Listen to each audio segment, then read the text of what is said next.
Assalamu alaikum, everyone, and welcome to a new season of Danish TV's English language channel. We are very pleased to have old friends of the show, two great sages of geopolitics with us today. One is Pepe Escobar, one of the leading geopolitical analysts in the world, a contributor to Asia Times, Consortium News, and very much in demand in with regard to the topic we'll be discussing today. And we, of course, have one of Pakistan's leading intellectuals, Professor Ejaz Akram, Professor of Religion and World Politics, and again, another friend of the show. We're so pleased to have both of them, and particularly on this subject, we really wanted their voices. And that is now a month and a half after the fall of Kabul and its significance for American hegemony. I think we could not have two more appropriate voices than these two on the show. So welcome to both of you, both Pepe and Professor Akram. Thank you. My enormous pleasure to be with my dear friends, and really, it's an honor. And let's have fun. Right. I mean, as I was saying earlier to you, Pepe, the hope is that this new season of Danish TV will be as good as any Netflix series and its seasons. So let's get right into it, because this is obviously something that both of you have spoken about and written about, and that has been actually covered quite extensively. Pepe's commentaries during this period in the middle of August were some of the most incisive, articles on the subject. Ranging from articles titled "The Saigon Moment," "The Islamic Emirate Returns with a Bang." So I think let's begin with, in some ways, doing a post-mortem of both that 20-year period of the American invasion and occupation in Afghanistan, leading up to that quote-unquote Saigon moment. Pepe, your initial thoughts, and I know this is a big question, but your kind of initial thoughts and response, your reaction to what transpired in the middle of August.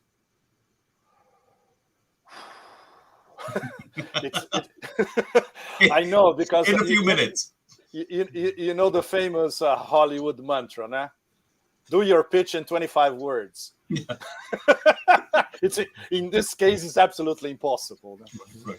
Well, for me, this was very personal, because I was in Pakistan and in Afghanistan before 9/11. I actually left Peshawar less than 2 weeks, I think roughly 1 week before 9/11, coming from Afghanistan. So I followed this 20-year forever war even before it started, until, of course, August 15th, which was the Saigon moment that we were all expecting. But none of us could ever expect that the final push would be in 11 days, conquering the whole nation in 11 days. So we were all floored, all of us who follow Pakistan, tribal eras, Afghanistan, and especially for these past 20 years. Of course, since the February 2020 Doha agreement between the Trump administration and essentially the Taliban, the Doha political office, we knew that this would happen probably immediately after their withdrawal. We could never expect it to happen this way, of course. But when we start to put together the jigsaw puzzle of what happened in Afghanistan, not only for these past 20 years, but especially these past 3 months, starting with roughly end of June, beginning of July. And then I went back to what I was writing at the time, and I found out that my first Saigon moment headline was on July 7th. So many of us already had, okay, this is going to happen. Probably it's going to happen around 9/11 or 1 month or 2 months after 9/11. We could never expect that it would happen this way, of course. But then when you start looking closely at regional alliances that the Taliban were weaving, especially for the past year and a half, let's put it this way. And then when they start to conquer, do their anaconda move according to their own definition, conquering the West, conquering the North from the Northwest to the Northeast, and then conquering the South, and then taking the Kabul, Ghazni, Kandahar highway, and then blocking any way out to the east towards Jalalabad. I said, wow, this is amazing. I had in my mind a drone view of a strategic command in a drone planning the anaconda moves. You know, it was certainly somebody who had a fabulous strategic vision of how they were going to take over the whole country in a few days, which is exactly what they did. And this in terms of strategic vision and the way it was accomplished, it's extremely impressive. It's so impressive that not even the Russians, which are the best military strategists in the world, they haven't written in detail about that because they're still studying it. Right. Actually, so we could see this were going the way this thing were going, but we could never imagine the full extent of the humiliation of the empire on so many levels. In fact, practically, strategically, conceptually, historically, geopolitically, you name it. Right. And Pepe, and I wanted just to jump in now. No. We're going to actually get to that in more detail. So, but initially, I just wanted the preliminary reflections and reactions. So, Professor Akram, were you surprised by the lightning speed in which the Taliban took over the country? Actually, I was not surprised at all. Yeah. Because I was expecting that this would happen, because I knew that 2 to 3 years before this, Taliban had made some important contacts with some important governments of the region who had been advising them. And just exactly what Pepe had just mentioned, the anaconda move, was actually first perfected by Mao Zedong in right after the Kuomintang was defeated. They actually took hold of the countryside. They took hold of the rural access routes and the food distribution lines. And so once they had all of the countryside and food and the food supply lines in their control, then they went for the kill. And they got the cities. So Taliban did exactly the same thing. They got hold of the countryside, the borders, and everything. It's just a much smaller country than China, of course, was a much bigger problem. And so they could, so they had some good advisors this time around.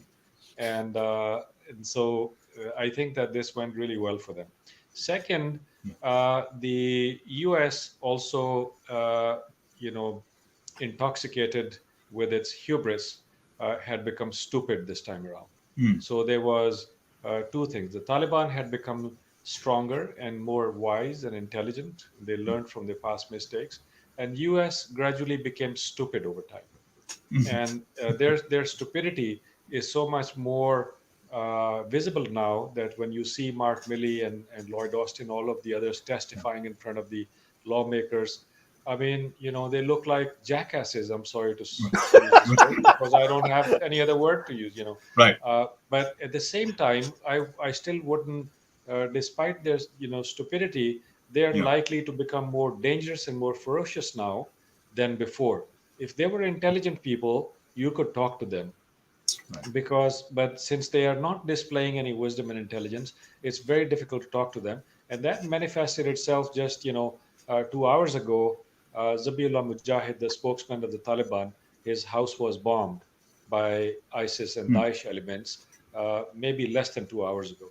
And just before coming to this show, I looked at it. And so, which means that their role as the spoilers of peace was there to begin with. Afghanistan was relatively peaceful. They came, bombed the hell out of it, and turned it into a war zone. After 20 years of great struggle, then the locals put it back in peace and throw out the occupiers and the invaders. Now they are using their proxies, and that's Daesh and ISIS, and it's really one and the same thing. There is no difference between these outfits. They interchangeably come and terrorize people, and this is what they have done. Uh, Most importantly, for the paucity of time, I would like to take the attention of this discussion towards a very important point, and I would like to see Pepe's input on this. That while Hassan Ahund, the number one of political power in Afghanistan, has said that we will pick out each and every member of Daesh and ISIS and kill him, because these people are clearly enemies of peace, enemies of humanity, and they butcher innocent people. But across the border, on the other hand, Imran Khan, Prime Minister Imran Khan, unfortunately, has said that we will reason with these guys, with the TTP and these elements, and we will talk to them the language of their dove and not that of hawks, and we will try to bring them within the folds of the national life. Now, this also, again, compounds the American stupidity that the Pakistanis are doing also. It's my country, so I have the right to criticize them a little bit, because you don't negotiate when you have a convicted killer and you have him cornered. You arrest him. You don't negotiate with him at that stage. You negotiate with him when you can't catch him and you try to trick him into or something like that.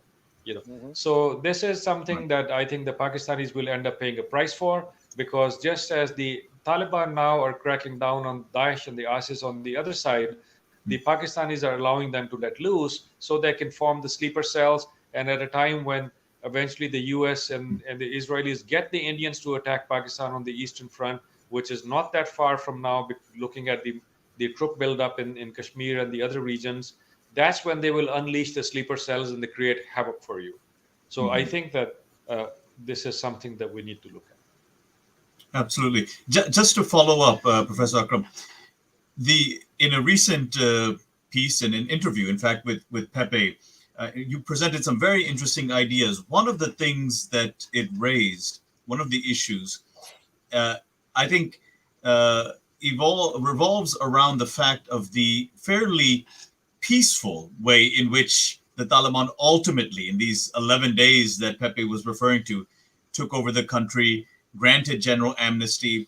And if you look at that, all of the assessments often coming from Western media that this was the absolute worst case situation in which, that is belied by the fact that all these types of insurgencies historically, I don't think there's a parallel in which one can find such a peaceful takeover at the end. I don't know. Some of your thoughts on that, Professor Akram?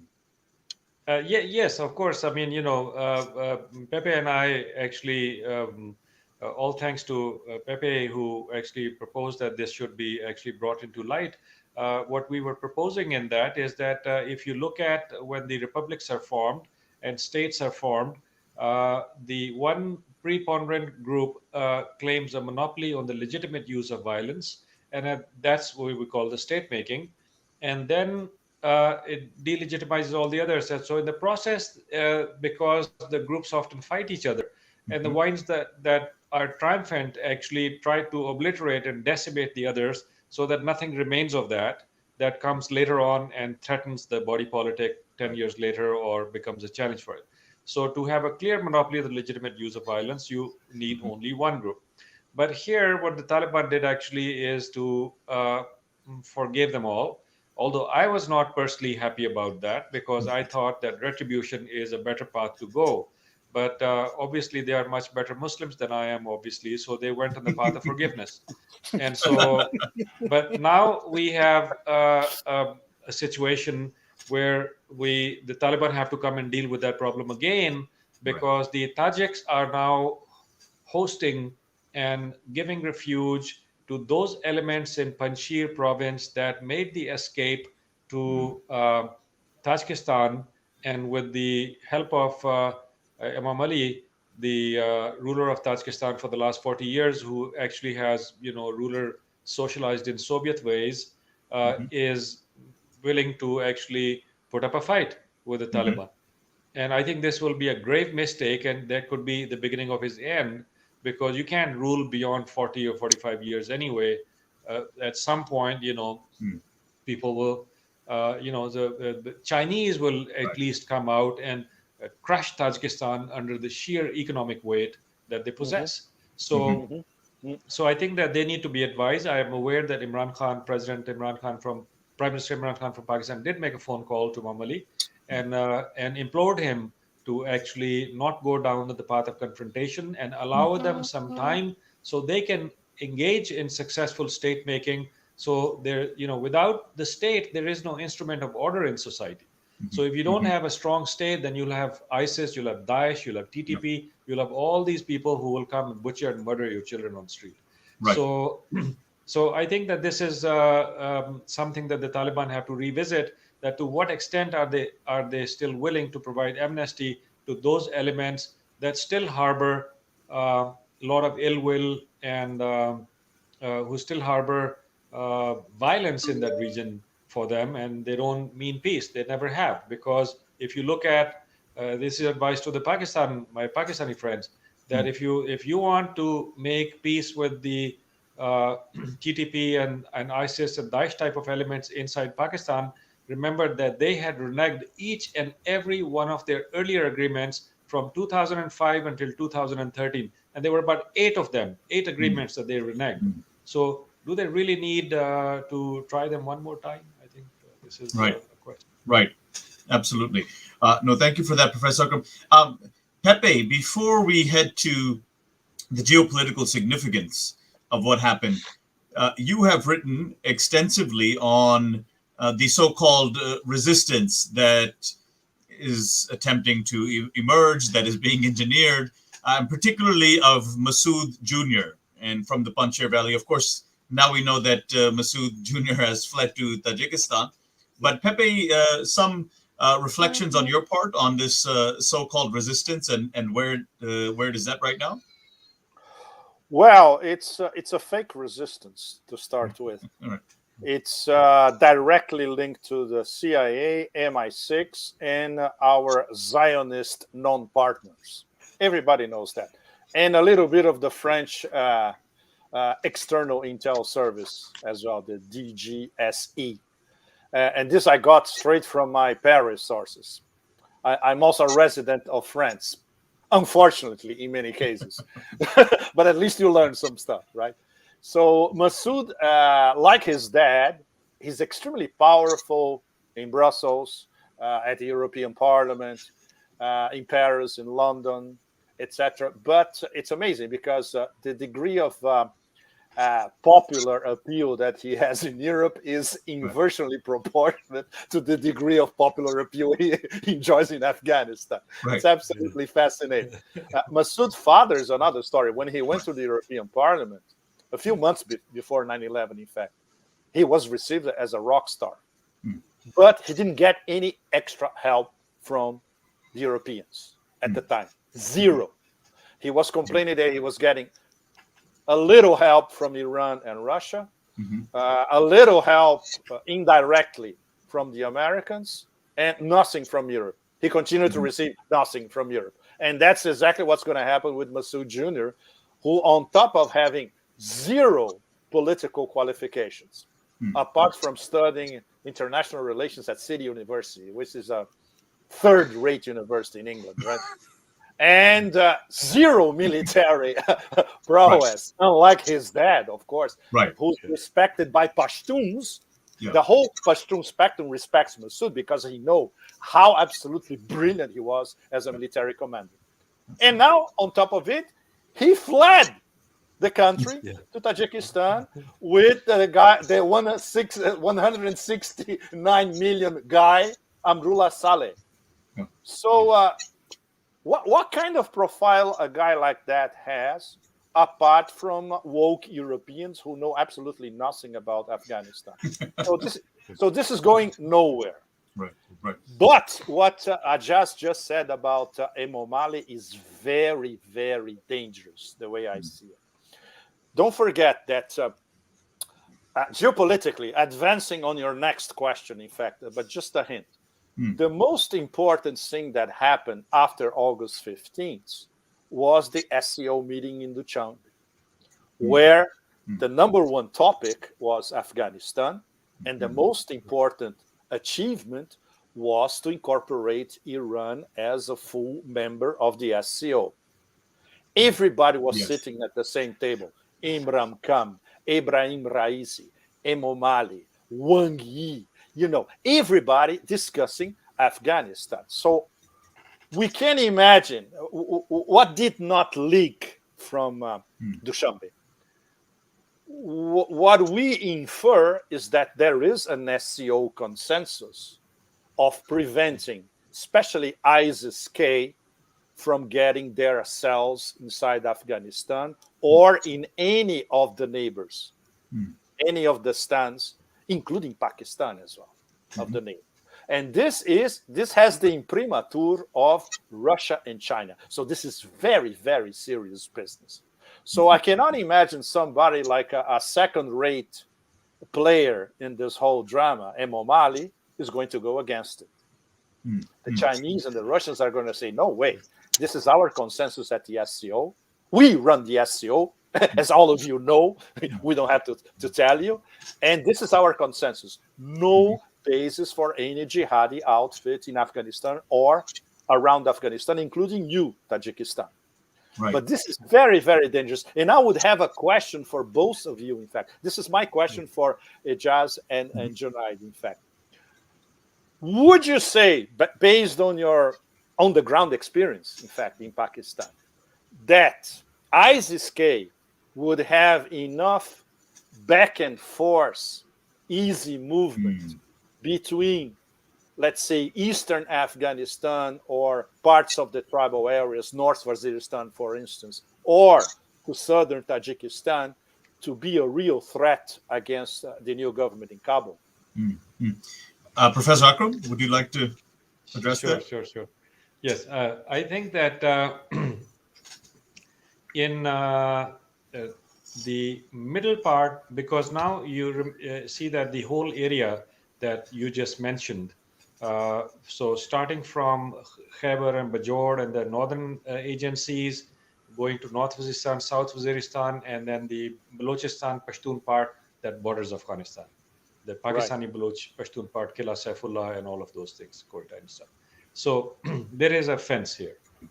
So that fence has been erected over the last maybe 5-6 years now. And so there is less chance of infiltration from that area. And there's a greater chance of infiltration from the Iranian side, where the Indians still enjoy goodwill with the Iranians. And the last week, the Pakistani authorities apprehended a few Iranian citizens in Quetta and a couple of them in other locations who had come for sabotage of different types, and weapons and other things and plans were recovered from them. And they said that, we were commissioned to upset the CPEC. While this remains still under investigation, the fence on the Iranian side, of course, there is a talk of that. But even if we began today, it would take at least 2 years before that project could be completed, because that's also a very long border. So now there would be a limit to actually how much, because that area is not mountainous, it's mostly desert. Some mountains, but it's a lot of desert. And so it's easier to cross, but it's also easier to monitor if one had good satellite systems and that type of technology. So I think that to my obviously I cannot predict the future, but my reply to Pepe would be that the ability for the ISIS, Daesh, TTP, and these terrorist organizations backed by the US and backed by India, their ability to go back and forth from Afghanistan is going to reach diminishing returns within the next 2 to 3 months. So I think that by February, March, I think that they would have cleaned them up. Now is a warmer period, which is October, November. The Taliban can actually do, because that's their traditional fighting season. Come this from December to January, then the areas become sometimes so cold and prohibitive to operate in, Right. that their operations will become less. So, but then their door-to-door operations, which is now because of this bombing that's just happened 2 hours ago. Now, what we will see that the Taliban intelligence will begin door-to-door operations, search operations inside Afghanistan. And I think that the people are so sick of this terrorism that they will most likely cooperate with them. And I think, and as far as Pakistan is concerned, if the Pakistanis can wean themselves off of the political pressure that they perennially stay under the United States and the Western powers, they can actually even wean off the country, which is much more populous, but they can destroy the sleeper cells much quickly. But the problem is that the political elite, the business elite, the mafias are so entrenched and strong that these networks are actually hosted by them. So the operation cleanup in Pakistan, of course, would require, under the current circumstances, a little bit more money and a little bit more time. Ejaz, how good is the Taliban ground intel on ISIS-K? Yes, I think from my guess that the criminal elements from within them back in early 2000s were recruited and the TTP was formed. And now, if they go after these elements, some of these elements could be related to the fellow tribes from where the Taliban draft is coming from. So they would I anticipate that they would have, based on these kinship bonds, they would have some hesitations to kill them, because if they did, in Pashtun cultures, it starts a blood feud, and maybe 20 years down the road, they could be enervating the foundations of their own regime. So this is their own government. Sorry. So this is something that I worry about, and I don't have full information on this, but these are the estimates that I'm listening to from the Pashtun sources and in and around the ISI circles in Pakistan who are talking about these things. Right. Exactly, because it would be much easier for the Taliban to get rid of the red line, the people who came from Idlib, and was deposited somewhere in Afghanistan with the help of the Americans and the Turks. Right. Pepe, before we take a deep dive into the geopolitical significance of this, I think it would be unjust to not mention the puppet thief Ashraf Ghani and what happened to this guy. I know you've written about this, so Pepe, can you give our viewers an update about, well, also what happened to him when the Taliban came, and where is he now? Well, the best inside story that we had access to is that he refused till the last minute to have some sort of composition in Kabul, allowing a peaceful transfer of power. Last minute means probably 2 hours before the Taliban arrived at the presidential palace, literally. And then he escaped with this $169 million plus $5 million that were left at the airport floor, right? The 3 Toyotas or 4 Toyotas, a helicopter, a Netflix scenario, really. Yeah. And Hamid Karzai and Abdullah were trying to convince him to be reasonable. Can you imagine? And Hamid Karzai, in the first few years, he was everything except reasonable. So he changed the law. But it was impossible because Ghani, not only he was, apparently he was completely isolated, managing or mismanaging Kabul, even inside the palace. And some of his own staff was rebelling against him. And obviously he refused, like every bloody global south ex-third world dictator, when the last minute arrives, they refuse to see reality. Right. So in the end, what do they do? He fled. And he's in, according to our best information, either Dubai or Abu Dhabi. But it's the same thing, basically. He's going to recycle that money in Dubai, which is the largest money laundering operation on the planet, as we all know. I doubt he would ever be allowed to be back in Afghanistan. The problem is he's going to be cultivated maybe by his former handlers if there is an opening in the future.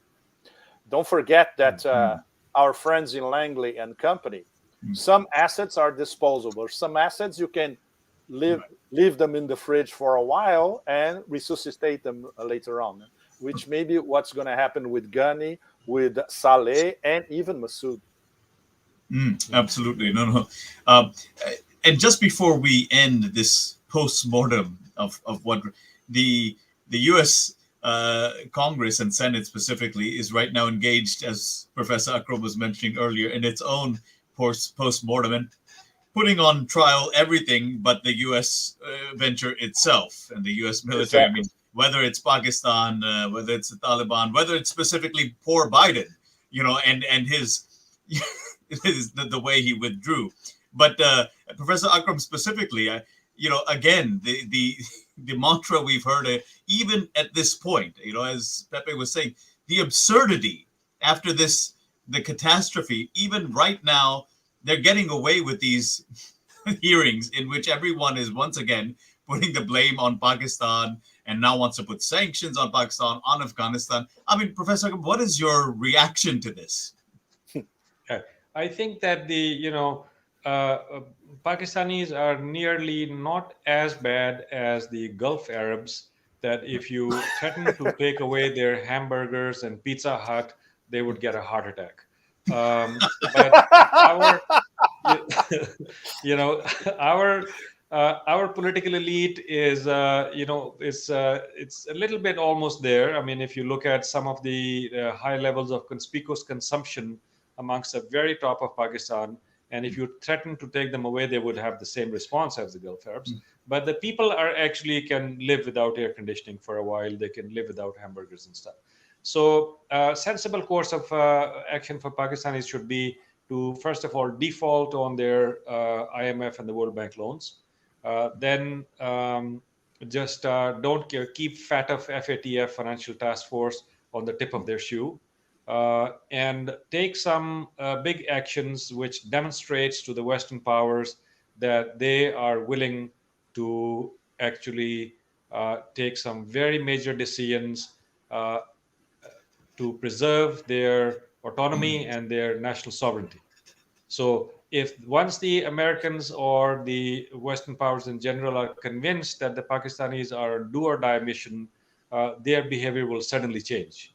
And they will come back with more loans from IMF, and they will come back with fuzzy and huggy and, feely kind of things. They'll send a lady diplomat who is very conciliatory to come and talk sense to you and, remain within our folds. So threaten them to go out of the fold of their order.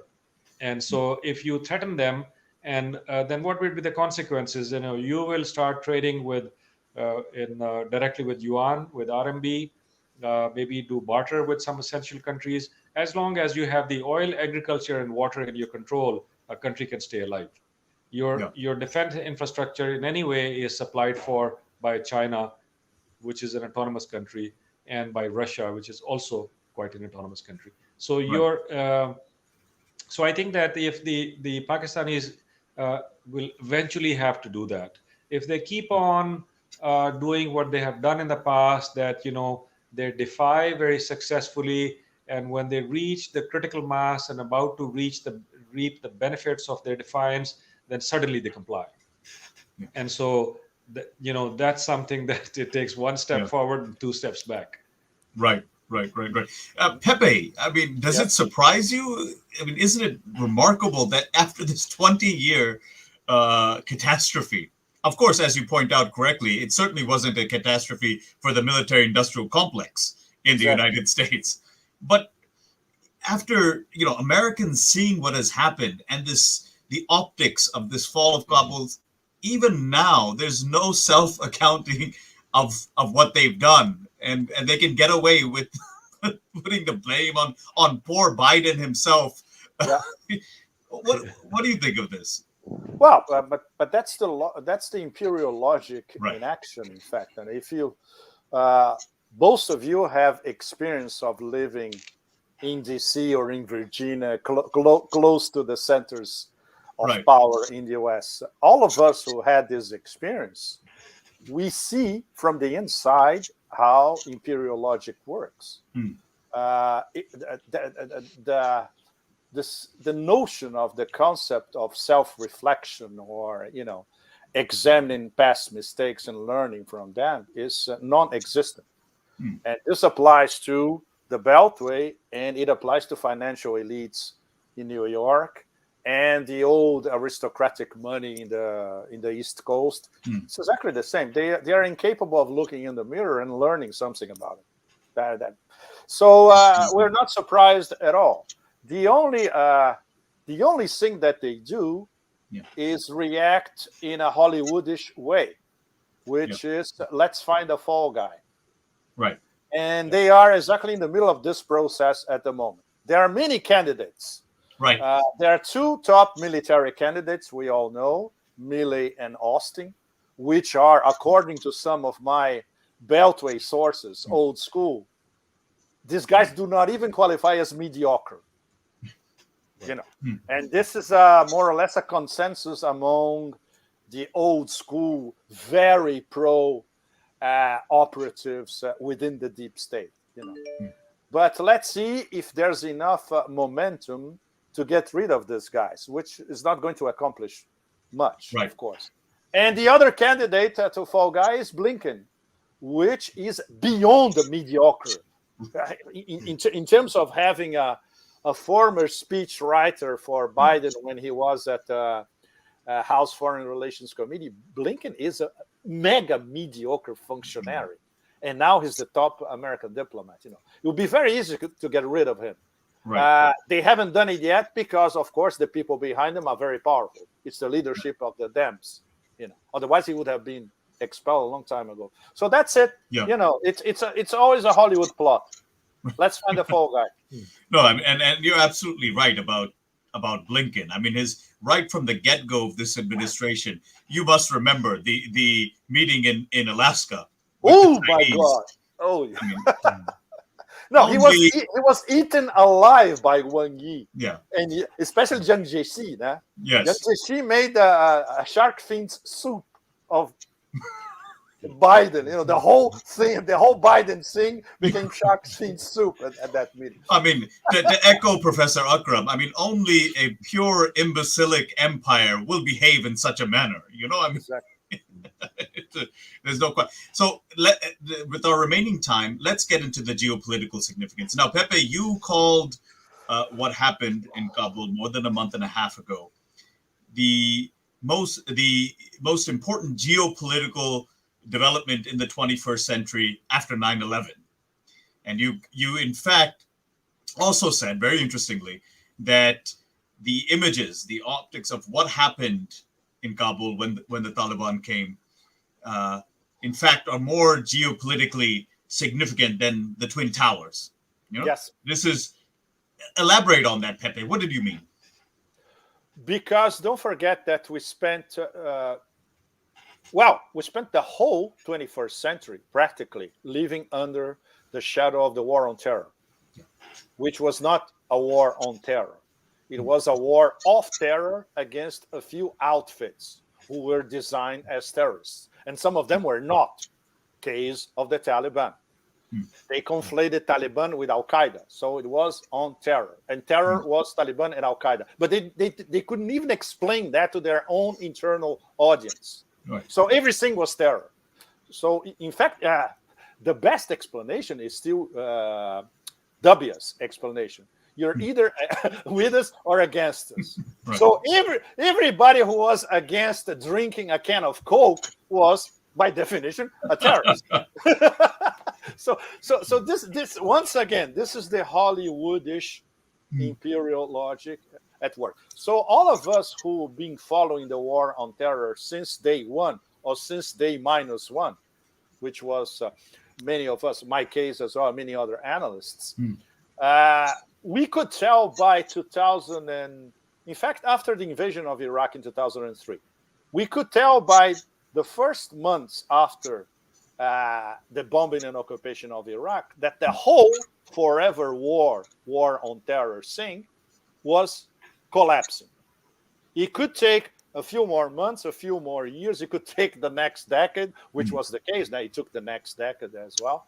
But we could see by what was happening inside Afghanistan, what was happening inside Iraq, and then later on with Syria in the past decade, even more. We could see that the post-Arab Spring revolutions, let's put it this way, in Libya, in Syria, were absolutely condemned as well by reality. But the problem is wars in the US, they have their own momentum. And the war in Afghanistan was carried by inertia and by all those profits for the industrial military complex and people who are buying stocks of companies related to industrial military complex.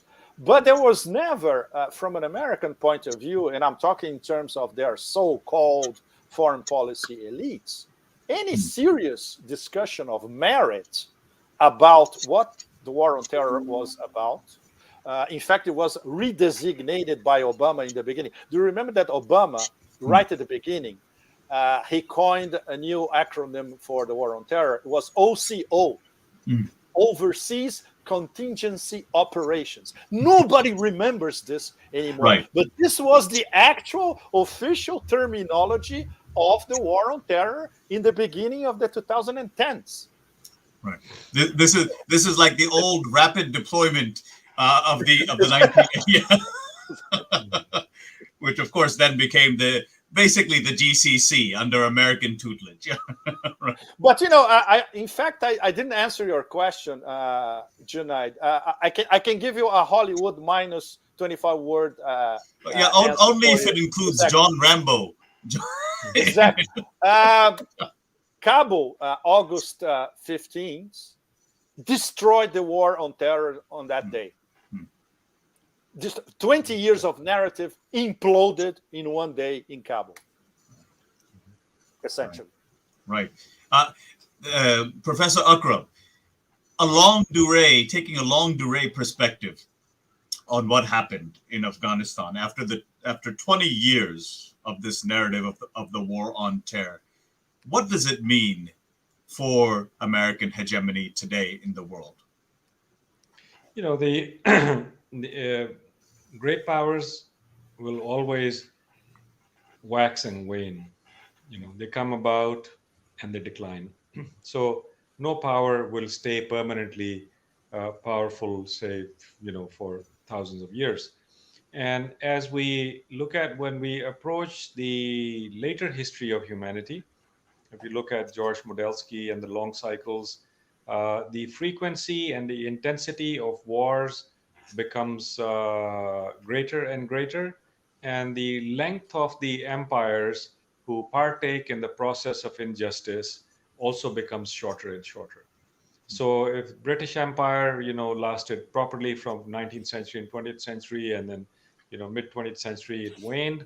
The US actually saw even a shorter period. It saw about 70 years only, from 1950s to 2021, which will be marked as the beginning of their downfall. But I think that the US implosion could come a little bit earlier. And I'm hoping, because it is, after all, despite my disdain for the decisions of the American foreign policy makers and the misery it wreaks upon the world, it is still part of human beings. And I worry for the American people that they should not suffer. So America has to be saved from America. It has to be saved from itself. And so the decisions that their elites are taking are not in national interest. Everybody knows that. And it's a moment for the second American Revolution, that the patriotic Americans who have the weapons need to undergo a shift of consciousness so they can spot the enemy within. And then there has to be a resolute change of heart and change of consciousness in the bureaucratic services of America, from Pentagon to the FBI and the others, to partner up with their armed civilians to actually go. It's very easy if the consciousness comes about. It's not Right. that difficult actually to tear down the Wall Street and to spot the helicopters of the elite and at least don't allow them landing. Many of us know where they have altered contingency plans in Colorado or other places. So Hmm. many people know that it's not a hidden thing. So so American public actually has the wherewithal to take them on. But Right. the amazing thing is that such few people are are able to control such a large mass of people who actually have the Mm. latent power, but they cannot congeal it, bring it together with collective action. So this is something that remains to be seen. Yeah. And I will add to this also that that the structure of infiltration and control is very, very uh, sophisticated. It from finance to Hollywood to television to real estate to banking. In so many sectors it permeates. So it's Right. very, very sophisticated. When something becomes very sophisticated and complex, it also becomes very fragile, and it Mm. becomes easy to break down one of its components and hurt the entire system. So I think here people understand that. That's like the sinking of Lusitania, 9/11. Right. Whatever the official explanations for spread of coronavirus, whether it's Fort Detrick or Wuhan, whatever. But so we so had we have to people bring have that it. up. Yes. Yeah. So 1984. It's we have Yeah. to revisit the some of the classics, the larger question of how the technological progress enables certain groups to wield influence on the benign population, and so the evil wolves uh, preying upon the sheep. Mm. So there has to be, and I think that religion plays a very important role here, because when we look at the role of Catholic Church in Latin America, we look at the role of not the bogus, phony Islam that we see in some of these fundamentalist Muslim countries, but the actual spiritual Islam and a role is played against anti-colonialism, whether it was in Caucasus, Imam Shamil Dagestani, whether it was Amir Abdul Qadir from Aljazair in North Africa, whether it was the Taliban in Afghanistan and the earlier Afghan Mujahideen, the Khudai Khidmatgars in KP before against the British Empire, Mhm. often coming from highly pious and Sufi kind of backgrounds. Never did you see that Wahhabis or the fundamentalists produced any resistance movement. They Mm. always became co-opted by the oppressors. And so Mhm. we see similar with the Christian right, we see similar with Zionism and so forth, being co-opted by forces that engage in systematic oppression. And these most spiritual and esoteric elements out of the religion suddenly come onto the scene and try to breathe some kind of clarity into the vision of people, where they Mm. can see the oppressor for an oppressor. So I Mm. think that there is hope. I would not lose hope until the end, but times are difficult. Right. Right.